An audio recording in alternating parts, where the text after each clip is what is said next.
10 கோடி ரூபாய் சம்பாதிக்கிறது ரொம்ப பெரிய விஷயம் இல்லை. அதுக்கு ரெண்டே விஷயம் தான் தேவை. 15 into 15 into 30 இவ்வளவுதான் இந்த ரூல். முதல் 15 வந்து 15,000 ஒரு மாசத்துக்கு நீங்க சேவ் பண்ண ஆரம்பிச்சிருங்க. ஒரு 15,000 ரூபாய் தொடர்ந்து இன்வெஸ்ட் பண்றீங்கன்னா நீங்க இன்வெஸ்ட் பண்ணக்கூடிய அமௌண்ட் வந்து 54 லட்சம் ரூபாய். ஆனா உங்களுக்கு கிடைக்கக்கூடிய மெச்சூரிட்டி பாத்தீங்கன்னா 10 கோடி ரூபாய்.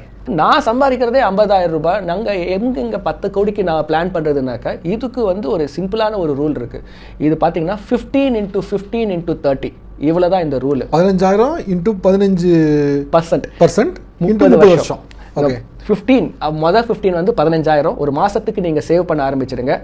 அந்த சேவிங் வந்து அந்த இன்வெஸ்ட்மெண்ட் வந்து 15% ரிட்டர்ன் கொடுக்கக்கூடிய ஒரு ப்ராடக்ட்ல நீங்க இன்வெஸ்ட் பண்ணும்போது 30 வருஷத்துக்கு நீங்க தொடர்ந்து இன்வெஸ்ட் பண்றீங்கன்னாக்கா நீங்க 25 ஆரம்பிக்கிறீங்க.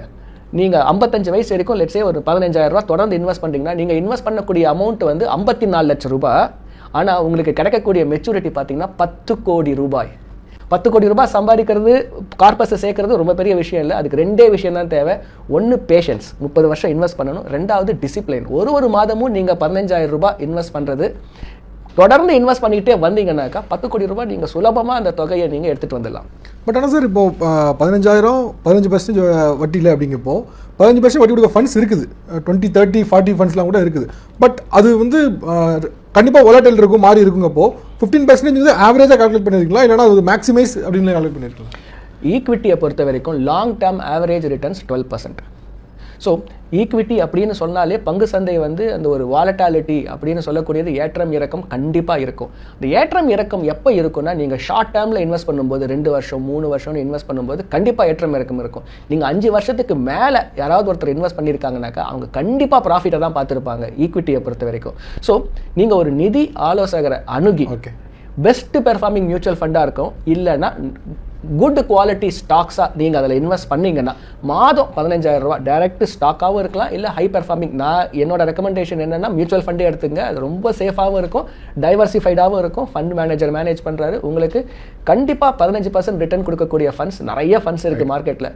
ஒரு 2,500 ஃபண்ட்ஸ் இருக்குது. அதில் ஒரு 50 ஃபண்டு கண்டிப்பாக 15% ரிட்டர்ன் கொடுக்கக்கூடிய ஃபண்டு இருக்குது. ஆனால் என்னென்னா இன்வெஸ்ட்மெண்ட் பண்ணுறதோடு நிறுத்திடாதீங்க.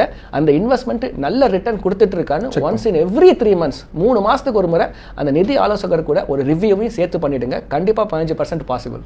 ஓகே. ஸோ இப்போ கண்டிப்பாக ரிட்டர்ன் ஆகும்போது உங்களுக்கு கிட்டத்தட்ட ஒரு 10 கோடி ரூபாயோட ரிட்டர்ன் ஆகலாம். கண்டிப்பாக ஆகலாம். ஆனால் 15,000 ரொம்ப கம்மியான அமௌண்ட் மாதிரி தெரியலாம். பட் 10 கோடி நினைக்கும் 15,000 கம்மியாக தெரியுது.